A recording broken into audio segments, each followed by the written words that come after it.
Aniya na ang mga dagkong balita sa Balitang Bisdak karong Biyernes. Acting PNP Chief Jose Melencio Nartates nisusi sa pipila ka mga sementeryo sa Talisay City. Mga nangagubang nitso sa Bugos City ug San Remigio padayong giayo sa bisperas sa Kalagkalag. Public Cemetery sa Mandawi City mingaw pa karon. Ug libreng sakay paingon sa Southern Cebu gitanyag sa Cebu Provincial LGU. Kini ang GMA Regional TV Balitang Bisdak. Mayong hapon, ako si Cecil Kibod Castro. Kauban nato ang puwersa si GMA Regional TV para tutukan ang mga panghitabo alang sa Kalagkalag 2025. Gikan sa norte, pangumustahon ta ang kahimtang sa mga sementeryo o sa kabuan human sa kusog nga linog. Makauban nato taod-taod si Fe Marie Dumabok. Samtang nanukadusab gikan sa Careta Cemetery nga usa sa labing gidagsa dinhi sa Cebu City. Pangumustahon nato ang sitwasyon, kauban si Nico Sereno.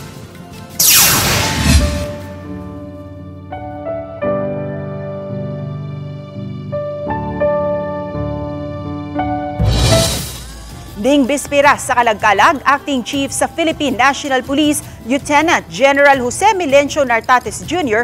misusi sa mga sementeryo sa Talisay City. May bisita usab siya sa haya sa opisyal sa CIDG-7 nga gipusil patay atol sa police operation. Ano ang report ni Alan Domingo?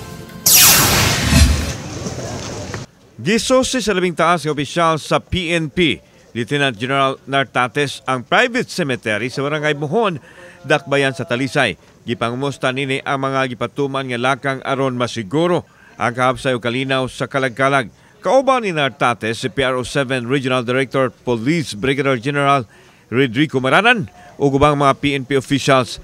Apil sa iyahan gihimamat ang mga force multipliers nga naabtan nga nag-duty sa Samang. The police is here at nakahanda kami na to secure the activity. Let us gawin natin itong activity na ito na mapayapa, maayos at kapakipakinabang. All hands are on deck na. All national government agencies including the PNP, the Fire, BFP, Coast Guard, especially the barangays and the local government units through LDRRMO and City Toda are in place na po ang ato ang deployment.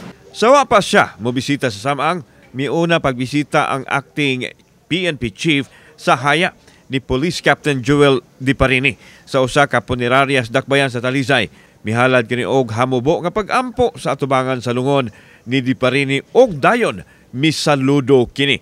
Gistorya niya ang byuda ug ang mga anak sa mitaliwan nga CIDG official. Nasayran nga birthday di ay sa asawa ni Diparini ni atong adlaw diin siya gipatay. Sinasikaso natin ang kanilang mga benefits, ano? Actually, naibigay na yung iba at ini-insure natin na maibigay lahat yon. Bata pa yung kanyang mga anak and may planong magpulis and we're gonna help him enter the service. By birthday na lang nimo ta mag-celebrate ha kay nami lakaw. Ikaw sige bi okay ra kay nanamo po ka Sunday morning. Kani nga payde mura rin siya damgo. So amo lang jud justice will prevail and manubag jud ang dapat manubag. Gipaniguro sa PNP nga mahatagan og hustisya ang nahitabo sa miyembro sa ilang organisasyon. Gimugatan ni Nartates nga bisan og andam sa kanunay ang mga pulis sa pagatubang sa bisan unsang panghitabo apan gikinahanglan nga palambuon pa ang ilang katakos. Samtang napasakaan og kasong murder ang prime suspect nga si John Manto nga unang misurrender sa kapulisan dito sa Pasig City o gidala pagbalik sa Cebu City Police Office. Base sa ating research, nagmay-ari siya ng mga loose firearms at meron din siyang mga baril na lisensyado. No? At meron siyang mga kasamahan sa paggawa nila ng krimen. Yun yung kanyang mga kamag-anak. Samtang gidayeg sa PNP Chief ang kapulisan sa dali nga pagsulbad sa krimen. Nananawagan din tayo sa public, of course, to come into the open for those cases that they have committed. Kauban si Godfrey Relian, ako si Alan Domingo. Balitang Bisdak.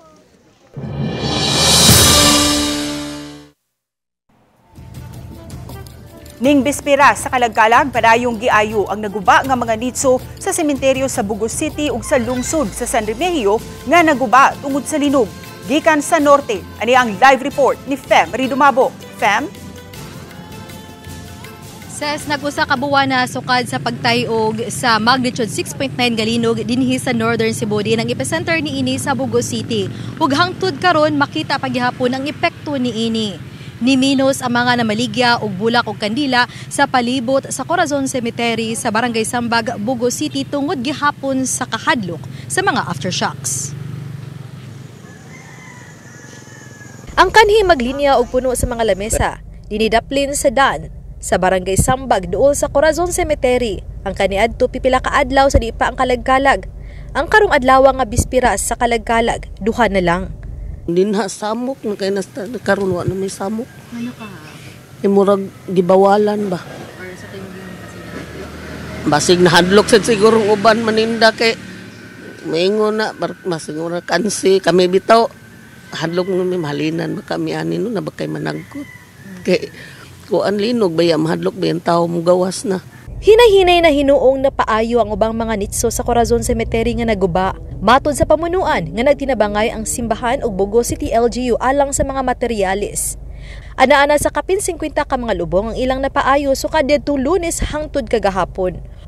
Katunga sa kapin 20,000 ka mga nalubong dinhi sa Samang ang nangaguba sa linog. Ngayon, ang LGU na nagpakuan sa mga nag-ostan simbahan ni cooperate sila ba nga para matakpan na ang mga punto ng mga nasira ng mga libingan. Ang uban sa mga lubong o nitso nga mga nangaguba nga wa pa napaayo ang gitabunan na lang una og mga sin o yero aron dili makita ang mga lungon. Samtang sagad sa mga nakalas sa linog sa Bugos City dinhi gilubong sa Corazon Cemetery. Sama ni ining 11 ka mga nakalas nga magkabanay og silingan sa Barangay Binabag, Bugos City. Samtang lakip sa nawad-an og trabaho human mahugno ang edipisyo nga ilang gitrabahoan ang nanginabuhi sa pagpanglimpyo sa mga lubnganan aron adunay kita ning kalagkalag. Kauban niyang nanginabuhi ang iyang mga pagumangkon. Mukita sila og 300 matag lubnganan nga ilang malimpyuhan. Nay ayuda pero ako magkuan sa magkuan ba nadak lisod kayo. So para may magamit tayo. Naglimpyo na lang mi diri minteryo. Kay bispiras pa man sa kalagkalag, gitugutan pa sa kapulisan nga madala sa sud sa Samang ang mga hait nga butang nga magamit sa pagpanglimpyo. Apan ugma, hingpit na kining idili. Samtang pipila ka metro gikan sa sementeryo nahimutang ang mga nagtulda-tulda gihapon nga mga residente tungod sa hadlok gihapon sa mga aftershocks ilabi na sa kagabhion. Ganun pa rin po. Marami po pong mga aftershocks na dumarating.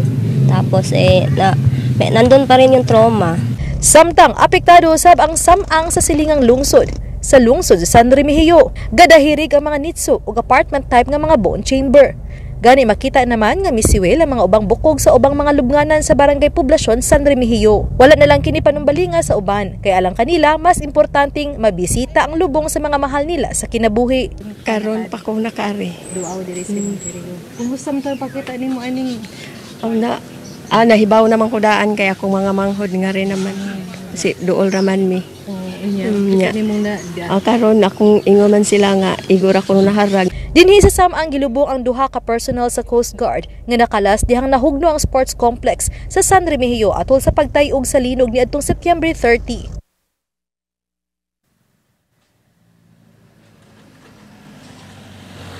Samtang ses padayon paghihapon ang pagtaod sa mga linya sa kuryente alang sa pasuga dinhi sa San Remigio nga sementeryo tag 300 pesos ang palinya alang sa pasuga. Samtang sa Bugo nga sementeryo tag 400 pesos. Apan dinhi sa Northern Cebu nga mga sagad nga mga sementeryo ugma pa pasigaon ang mga suga hangtod na sa November 2 sa gabi. Samtang nabantayan usab sa otoridad ang hinay-hinay na nga pagdagsa sa mga manuaway sa mga sementeryo labi na karong hapon na nga di na kayo init aron makauna nagpanagkot ug makahatag og pag-ampo ngadto sa mga ni taliwana nga mga minahala sa kinabuhi aron dili na usab makaduot-duot pa ugma og hangtod na sa November 2. Ses, dagang salamat Fem Ridumabo. Samtang anam-anam nga usab nga ang pagdagsa sa mga tao sa mga sementeryo sa Mandawi City, maong alerto na ang mga otoridad. Bisan mga ginagmayng sunog nga posibleng mahitabo, gipangandaman. Ano ang report ni Nico Sereno? Bisi na kaayo og dagsa ang mga sakyanan sa barangay Gizo, Mandaue City karong adlaw. Dinhi sa maong lugar, nahimutang ang upat ka mga dagkong sementeryo, maong gilaumang mas mubugat pa ang dagan sa trapiko karong weekend. Pasud sa sementeryo, higpit ang seguridad nga gipatuman. Kanunay sab gipahinumduman ang mga tao unsa ang bawal dalhon sa sulod. Menos pahinuon karon ang mga nibisita sa lubong sa ilang mga mahal sa kinabuhi. Apan dunay pipila nga niuna na lang aron makalikay sa dasok karong weekend. Ug aron mamahimong mas komportable sa mga muduaw sa sementeryo, gipamutangan og portalets ang sulod para mamahimo nilang magamit. Matod sa kapulisan, ugma og sa Nobyembre 2 pa ang bultos sa mga tao nga gilauman nila. Mingaw pag ato ang sulod sa sementeryo, gamay pa ang nibisita. Medyo busy lang sa gawa sa kalsada kay hining mga manindahay no naplastar sa ilahang baligya nya wala pa sa dato ni no entry. So ang kuha na to sakyanan agi gyapon. So naalan siya gamay nga makos og traffic. Gipahibaw daan sa mga otoridad ug mga adlaw sirad-an sa trapiko ang maong parte sa BB Kabahog Street mao nga ang mga muadto sa sementeryo ug managkot gikinahanglang maglakaw gikan sa eskina. Ug ma-start tag 6 AM kuha na ato nang no entry diri ato nang ipa right turn tanan padulong sa highway. Sayo kaganihang buntag, nag-inspeksyon sab sa sementeryo sa Mandaue ang Police Regional Office 7 Director, Police Brigadier General Redrico Maranan. Kauban niya sa pagsusi sa dapit ang City Director, pagsiguro nga hanay ug hapsay ang tanang safety measures. Samtang lakip sa nakaalerto ang mga rescue ug emergency personnel. Kining mga responders kanunay mihimo og pagpang-roving aron masigurong daling makaresponde. Gawa sa mga medical kit o oxygen tanks nga dala sa ilang roving, lakip sab kini mga fire extinguishers nga bit-bit nila aron makapaong dayon sa kayo kung ugaling may musilaob sa mga gipang dagkutang kandila. Nico Sereno, Balitang Bisdak. Sa silingang probinsya sa Negros Oriental, subsub na usab ang pagpanglimpyo sa mga sementeryo sa Dumaguete City. Sukuhay isa miaging tuig, mas sayo karon ang pagpanglimpyo sa mga nitso ug pansyon. Sayo usab na muntar ang Public Assistance Center sa kapulisan. Matod si duty officer sa Bugo Public Cemetery, sayo ang pagmuntar sa Assistance Center kay adunay mga miduaw sa mga sementeryo. Samtang nabatyagan ang pagsaka sa presyo sa buwak ug kandila. Ang buwak nga tag 100 pesos sa una, karon mapalit na sa tag 150 pesos. Samtang ang gamay nga kandila nga gibaligya og tag piso, karon ana-ana sa 4 ngadto sa 5 pesos matag usa. Pasabot sa mga mamaligyaay, mimahal usab ang ilang palit gikan sa mga suppliers dinhi sa Sugbo. Bawal na po tayo magamit ng mga patalit sa loob ng inventaryo. Ibabawal na natin dito. May kontrata mo na, pinibayad o? Wala, sila ray mo kuhan. Sila ray, ani? Akin na bumotor na nila. Sila ibayad. Absent mo sa bawo, hindi na po may makalugar sunod si Mana. Bawal na po tayo magamit. Kini ang GMA Regional TV, Balitang Bisdak.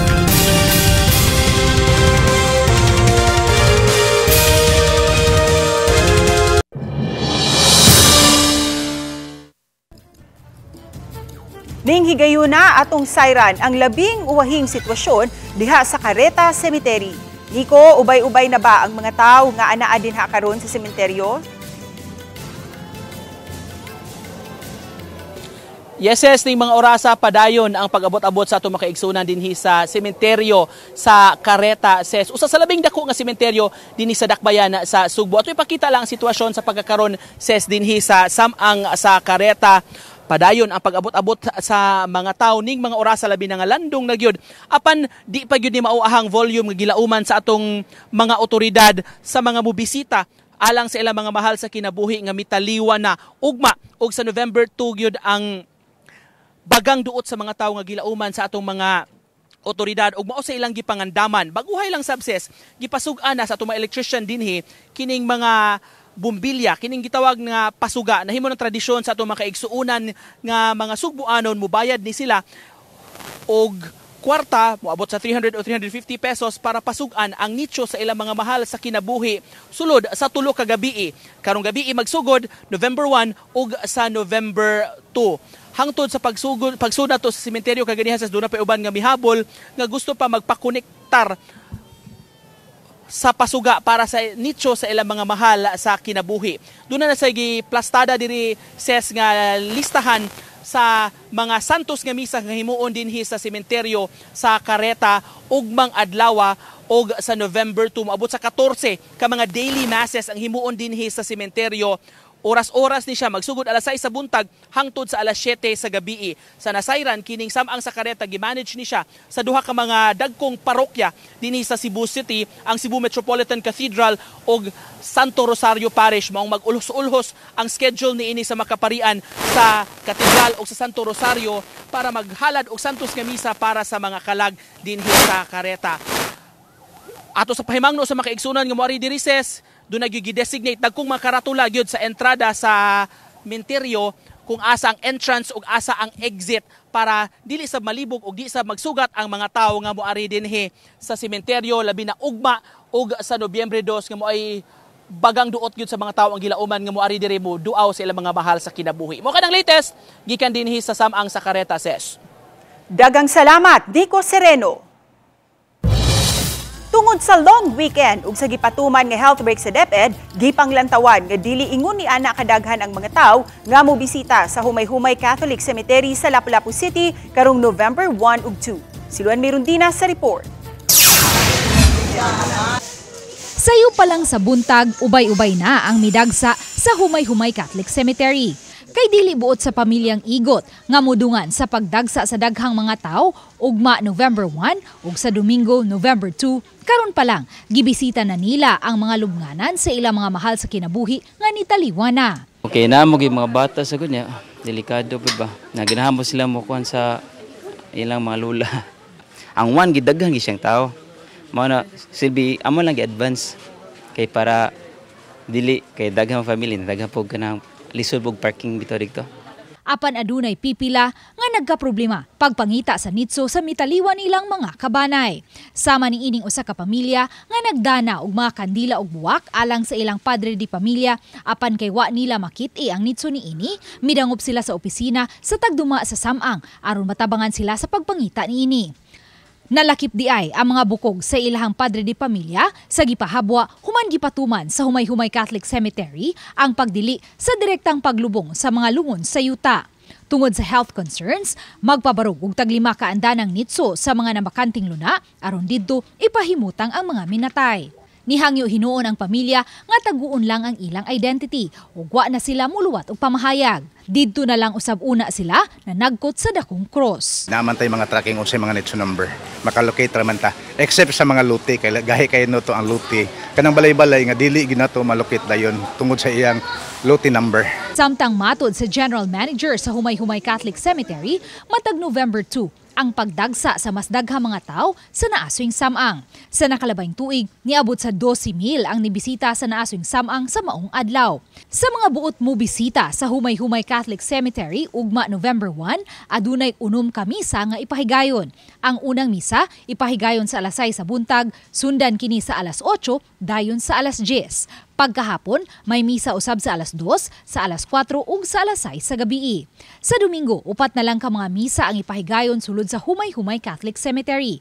Kini naglakip sa alas 6 ug alas 10 sa buntag nga misa ug alas 2 ug sa alas 4 sa hapon. Ang mga himno nun nga makahubog gidili nato sound system nya overnight stay wala gid ta.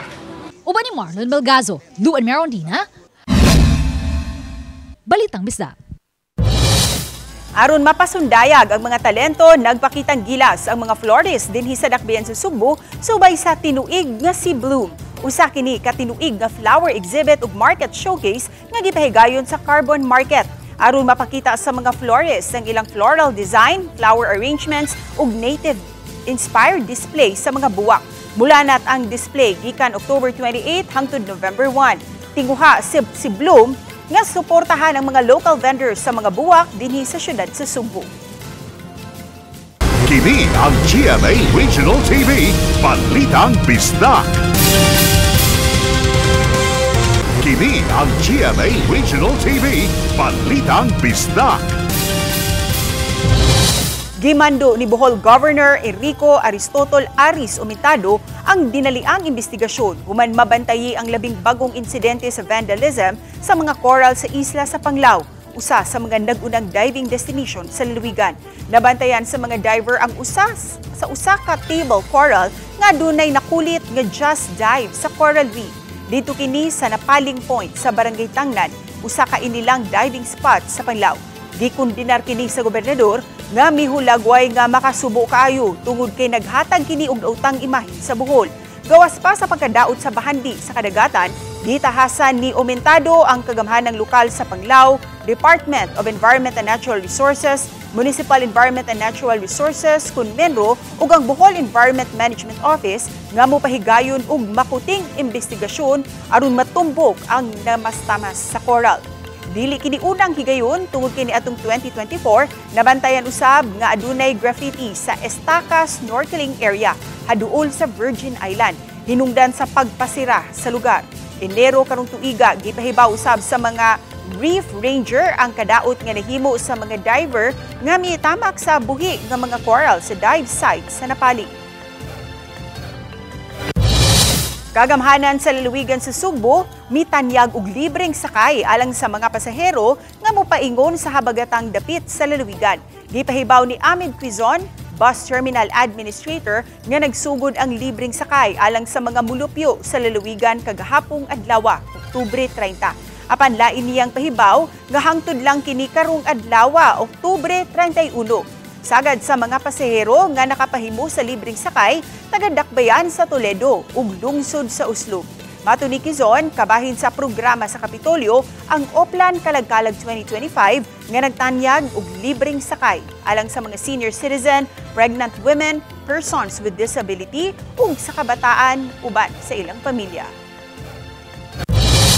Traffic advisory mga kapuso, parte sa karsada sa Barangay Luok, Mandawi City, siradan sa trapiko alang sa road repairs. Gianunsyo sa taga-team ang himuong pagtrabaho sa parte sa CO1 Street, kining entrada paingon sa Barangay Luok. Human sa Kalagkalag ipatuman ang total closure gikan sa moong iskina paingon sa iskina superior para masugdan na pagtrabaho ang dalan. Nga kun mabantayan, labihan kalubak na sa pagkakaroon, maong gikinahanglan og rehabilitation. Ang mga dagkong trucks di na usab makaagi sa maong parte sa CO1 Street ug adtura paagion sa main road sa Dan BM Cortez. Samtang matud sa team sa mga gikan sa Mandawi ug paingon sa Lapu-Lapu City, mo shortcut agi sa Barangay Luok. Kung maimplementar na ang closure, dili na kini nila mahimo ug kinahanglan na nga paagion sa main road gayon. Konduktor nga nag-body shame sa iyang pasahero nataktak na sa trabaho. Kinihuman ng City of Talisay Traffic Operations Development Authority may rekomendar sa kompanya sa Modern Jeep nga pahamtangan og silot ang usa ka konduktor nga nagbugal-bugal sa iyang pasahero. Mato ni Joy Tumulak, ang hepe sa City Toda, nga ang reklamo gikan sa usa ka pasahero nga naabot sa buhatan sa City Toda ug nakig-alayon-dayon sa maong kumpanya. Miangko ng konduktor ug nasayran na lang atol sa investigasyon nga makadaghanan niya kining nahimo sa uban pang mga pasahero. Pahinumdom sa City Toda ngadto sa mga driver ug sa mga konduktor nga respetuhon ug serbisyohan ug tinarong ang ilang mga pasahero. Dapat nga atog yung aksyonan. Ikaduha, kining body shaming tingali unya hinuon og moresulta na hinuon kini og traffic tungod kay manghunong ng sakyanan unya simbako og dunay krimen na hinuon nga mahitabo sud sa sakyanan.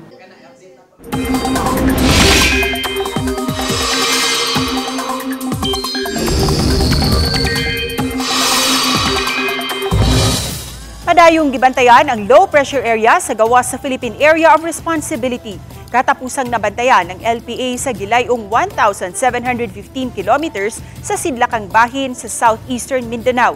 Matud sa Pag-asa, adunay kahigayunan nga mamahimo kining usa ka bagyo sa mosunod nga mga adlaw ug posible usab nga musud sa PAR pagka-Domingo. Ug kun mamahimo na kining usa ka bagyo, pagatawgon kini og bagyong Tino. Padayong atangi ang mosunod nga mga update gikan sa Pag-asa. Sa pagkakaron, Padayon ang pagpasulabi sa Intertropical Convergence Zone kun ITCZ, amihan ug shear line. Posible usab nga maghatod kini og mga pag-uwan-uwan sa pipila ka mga lugar sa nasud. Subay sa rainfall forecast sa Metro Weather, adunay kahigayunan nga masinati ang katagatag nga mga pag-uwan-uwan sa pipila ka mga lugar sa Eastern ug Central Visayas. Posible usab nga uwanon ang uban pang dapit sa nasud. Bukas nga gidawat ni Cebu Governor Pamela Baricuatro ang pagtudlo kaniya ni Presidente Bongbong Marcos Jr. isip chairperson sa Regional Development Council kun RDC. Kinibisan pa man og una na siyang milikay sa nominasyon alang sa naasoyng pwesto ug gihatag sa ubang opisyal ang kahigayunan nga mapili. Posible matud pa nga nakita sa Pangulo ang gihimo sa gobernadora sa pagresponde sa 6.9 magnitude nga linog sa Northern Cebu moong siya ang gipili. Giklaro niya nga moserbisyo siya dili lang sa Cebu kundi sa rehiyon nga walay kolor politika subay sa responsibilidad nga gisangon kaniya. Gikatakda siyang manumpa atubangan sa presidente karong November 26. Governance that listens, na integrity o transparency. Mao gina itong dalhon sa RDC. And I'm committed to serve the people of Cebu and now the region. Nakuha na ang nalusno nga parte sa Mandaue City Public Market human mahitabo ang linog sa kabuan ang nakalabay. Niadtong weekend, hingpit nang nakuha ang maong parte sa canopy nga nahagsa. Hinuon wala pa hingpit nga na-clear ang dapit tungod kay limpyuhanan pa kini aron makuha ang mga debris. Kini pa ang sunod nga trabahoon sa kompanya nga gikontrata sa syudad alang niini.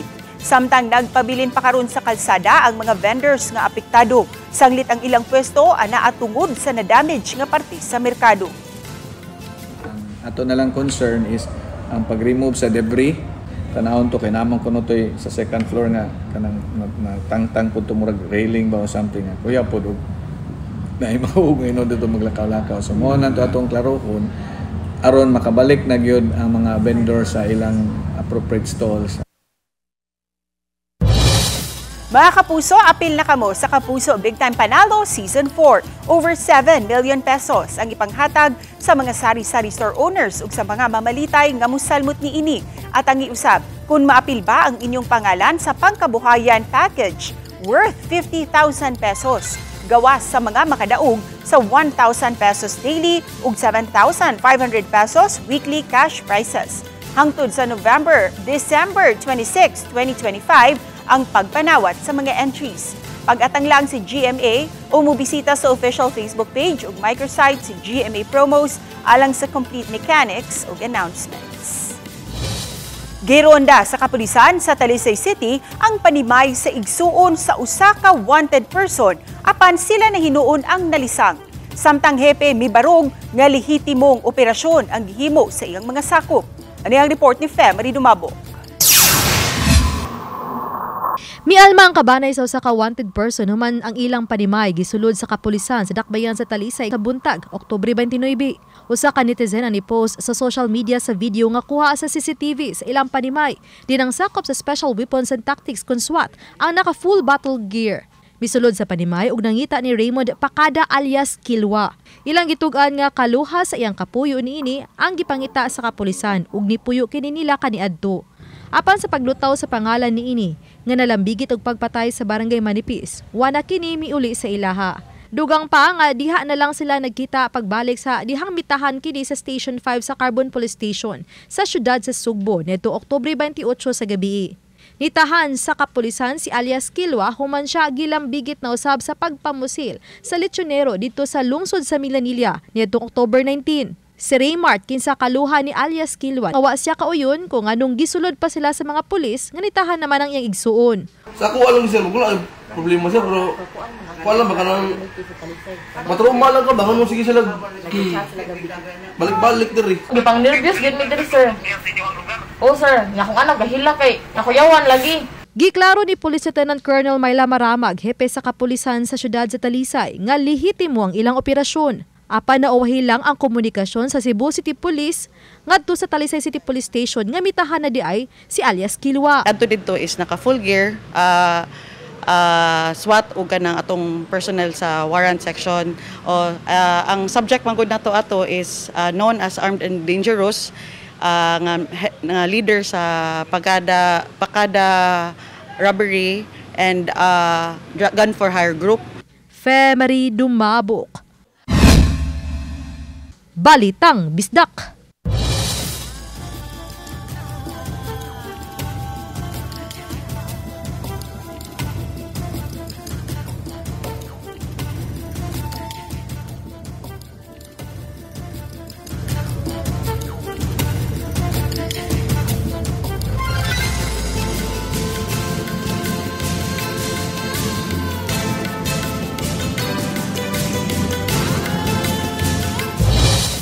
Kami ang GMA Regional TV Balitang Bisdak. Kinatibukang puwersa alang sa mas dakong misyon ug mas halapad nga pag-alagad sa nasod. Mga kapuso, 55 days to go na lang sa dili pa ang Pasko. Mayong hapon ug happy weekend kanatong tanan.